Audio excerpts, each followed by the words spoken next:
Do you ever get stressed out when you talk to those customer service people on the phone? Oh, yeah. Yeah. Oh, they yeah. can kind But of. I Deep try to breath do in. that and try not to have it escalate, try to calm down and realize what's important in life. You know what always gives me perspective being a physician? It's a constant reminder. I can do this. How amazing is that? I can take a deep breath without it hurting. Yeah. And so when I'm having a conversation with a customer rep who may be irritating, I just remember that. Well, this lady, for this next story, definitely could learn a thing or two from you. I've certainly gotten headaches from talking to them, but this is a whole other level. A Virginia woman is suing actually for more than $2 million. Angela Hawkins of Chesapeake claims that Verizon, the company, gave her a heart attack after customer service call went simply awry. The Virginia pilot interviewed Hawkins. Here's what she says happened. She called Verizon to address an issue with her bill. She'd been promised a credit from Verizon a few weeks earlier and wanted to follow up. The first representative couldn't help her and transferred Hawkins to a supervisor. How many people have gone through that? But the supervisor came on the line and accused Hawkins of threatening the original service rep. He said that he would call the police.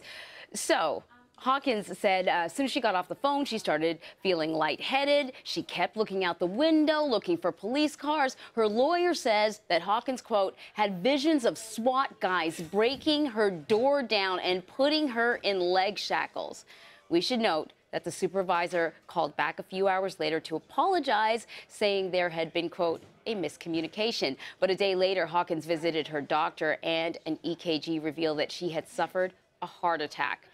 She went to the hospital and says that the bills totaled more than $60,000, and she says that medication for the rest of her life will cost about $120,000. She says the representative, quote, did a wrong, a horrible wrong. So let me ask you, doctor, you said deep breath in, deep breath out. Hey, you can do this, you can do that, you're alive, it's not that serious. I mean, why do people get so wound up when it comes to this sort of thing? You know, it must be some evolutionary wiring, right? That sort of makes you go, you know, it's a flight, now you're going to stay, you're in a corner. Could it bring on a heart attack? You know, there is evidence that that can happen in the Scud missile attacks in Israel many years ago during the Gulf War. There was an increased risk of heart attacks during this, not from the missiles hitting anybody, but from the anxiety. We know in earthquakes, in floods, there can be an increased risk of heart attacks. So I think what happens is the adrenaline goes up, your blood pressure can go up, your arteries can clamp down.